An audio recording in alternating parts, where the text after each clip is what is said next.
Hey, my name's Izzy, this is Rolling Virtual Cards, coming at you with another Commander ratings video. This time, the second most popular Commander out there, the Ur-Dragon. So, the Ur-Dragon is 4 in WUBRG, so white, blue, black, red, green for a 10/10 legendary creature, Dragon Avatar. With Imminence. So, as long as the Ur-Dragon is in the command zone or on the battlefield, other dragon spells you cast cost 1 less to cast. Cost 1 less to cast. Flying, and whenever one or more dragons you control attack, draw that many cards. Then you may put a permanent from your hand onto the battlefield, okay? So, going over that quickly, Imminence is always great, it's fantastic. This is probably one of the lesser great Imminence abilities, mainly because dragons are expensive, so making them 1 less isn't great. Like, okay, it's a 5 drop, now it's 4. It's a 7 drop, now it's 6.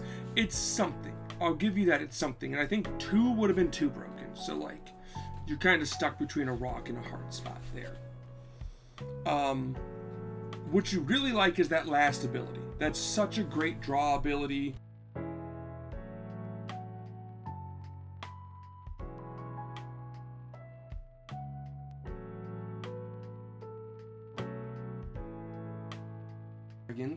And that'll then allow you to get the Ur-Dragon out and attack with a bunch of low-to-the-ground dragons to then drop your bigger dragons. Hence the Ur-Dragon and all the small dragons around it, right? Get a bunch of small guys out, then cast the big guys for free. So that's what I see it as. But let's see how the rating scale sees it. Just a quick reminder on how the categories I use. I use Commander Cost, which is just how easy is it to cast? Color Identity, how many colors can you use for your deck? Protection, does it protect itself in some way? Interaction, does it affect your opponents? Mana Advantage, in some way do I produce mana or reduce mana? Card Advantage, do I get cards into hand? Or some way playable? More axes than just my hand. Combo, which is just, is there a combo line with this commander? Engine, which is, are there cards that just allow me to keep going with this commander? And will it TTRPG? Can I use it as a monster in Dungeons and Dragons or some other tabletop role-playing game? Let's get into it. Commander Costs. It sucks. It's terrible. This is a 9-drop commander, right? Which would already put it at the 0 points, but it also costs 5 from colors, so it's -3. This thing is terrible in that regard. It is the biggest detriment to this commander, and the reason why it solely just doesn't have the capabilities to be, like, it really needs, I guess more or less, that lack really shows you how great it is in other categories to be the second most popular commander of all time, or within the last 2 years. Color Identity. It gets 5. This is simple. It's a 5-color commander. It gets 5. You have access to the entire spectrum of colors in Magic to play, which means you have the entire spectrum of just cheap little dragons to get out for 1 less, so you can flood the field and get its effect off once it comes out onto the field. Protection, it doesn't have any. It lacks protection in so many different ways. There's nothing causing it to get out faster, or nothing having it to cheat the mon attacks. It doesn't have any protection on the field, or any way to prevent you from targeting it. Which sucks for a 9-drop commander, guys. It just, oh man, 9-drop commander that costs WUBRG, okay? It's so bad in that regard. Interaction, it doesn't have interaction. You're not touching your opponent's side of the field. This is all just not there. Now let's get into what it does have. Mana Advantage. It technically cheats mana in 2 ways. It reduces the cost by 1 of all your dragons, whether or not it's on the field. And 2, it just drops dragons or permanents onto the field for free. It doesn't have to be a dragon. You just put a permanent on the field. So this gets 3 points there, which is perfectly allowed. It's allowed to get that 3 points. And that's because it has number 5 here. Draw whenever. You draw whenever you attack with dragons. Whether it's by itself or with others, you draw that many cards and then you play them.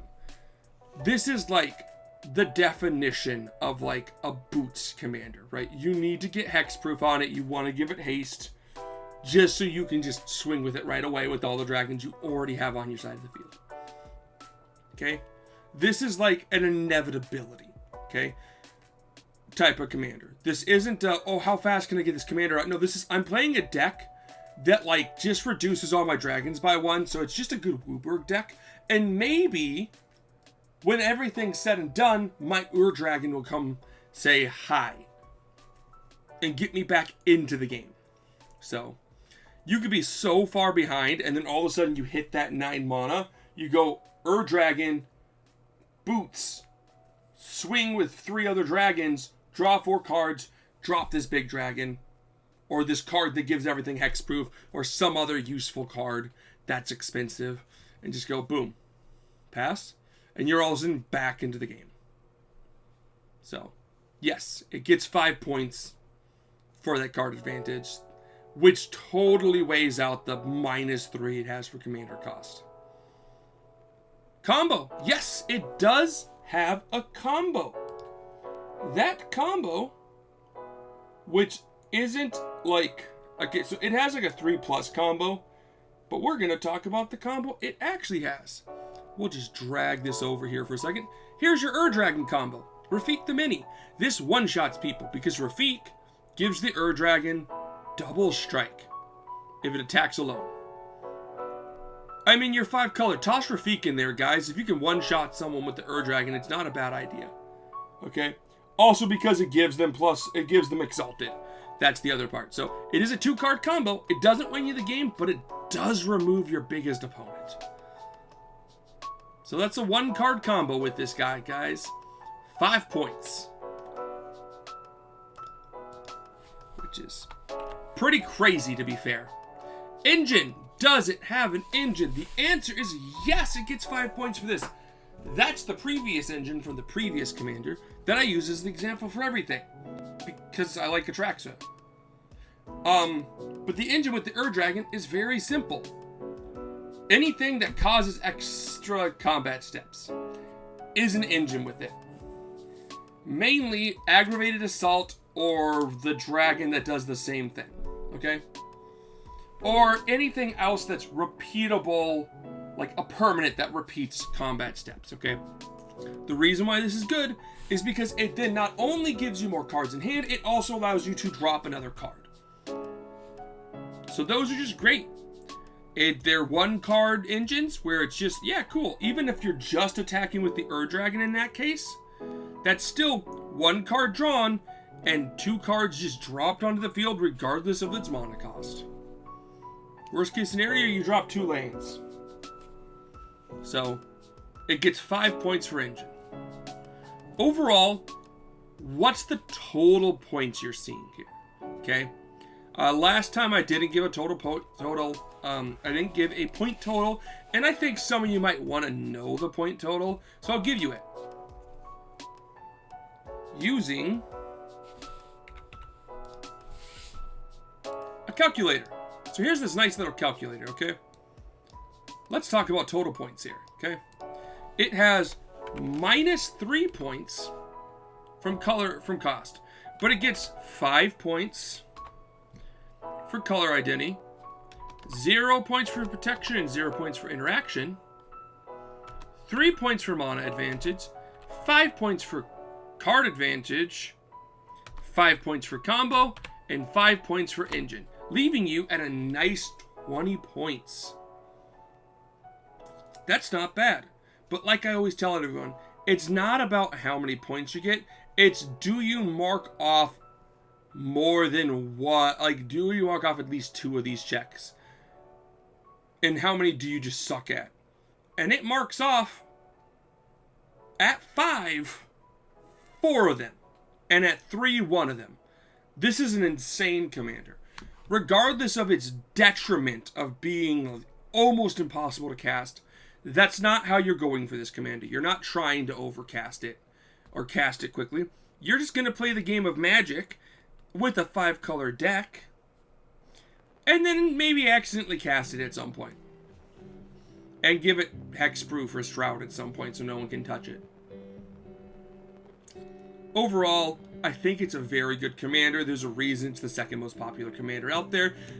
It doesn't hurt that it's like the best Dragon Tribal commander. One of the 2 best Dragon Tribal commandos. It's the best one that's 5 colors, so that's great. Will it TTRPG? This is a fun part. My favorite part, some might say. Does the Dragon TTRPG? Well, yeah. I mean, it's a dragon. So as long as there's dragons in your TTRPG, it works. So Atraxa was an interesting story. What about the Dragon? Well, the Dragon is like the lord of all dragons in the Magic mythos. From wherever he's from, I don't remember. He's the dragon avatar, right? Like, he is like dragon incarnate, okay? You don't just go fight the Dragon, okay? You fight a bunch of other dragons, and then you fight the Dragon. It's like, think Tiamat, but not lame. And here's the thing. You can argue in the comments down below whether or not Tiamat is cool or lame. Comparatively to the Dragon. I think it's lame compared to the Dragon. Because Tiamat's like the queen of dragons, the mother of dragons. Yeah, the Dragon's that, but like also an avatar. And kind of cooler. So here's the thing about the Dragon. If you're gonna run it and you need a story, pick out some other dragons, either from your tabletop or from Magic lore. Pick out like one of each color and like have them be like the dragon lords that you have to face prior to getting to the Dragon. Have them separated into different realms. Maybe they're controlling the realms or torturing the realms or causing chaos. And have your team have to go face the dragons, take them out, and then once all those 5 dragons are taken out, head over and fight the Dragon. And the Dragon will resurrect those guys. Not actually, because he doesn't actually do that. He just comes with like the Dragon's legendary ability will be to just summon other baby dragons or other dragons. Because that's kind of the whole point, right? And it does this constantly. So this is like, you can't just go up against this guy. If you take the 1010 for like 5th edition and you say that it's got a 20 AC and like a +10 to hit and a +10 damage with whatever damage you want to use with it, and then just give it ability to summon young dragons, or like give a table of like all the dragons and roll a D, like choose 20 dragons and just roll a D20. Just go like, yeah, this guy gets summoned, and there's just another dragon on the field.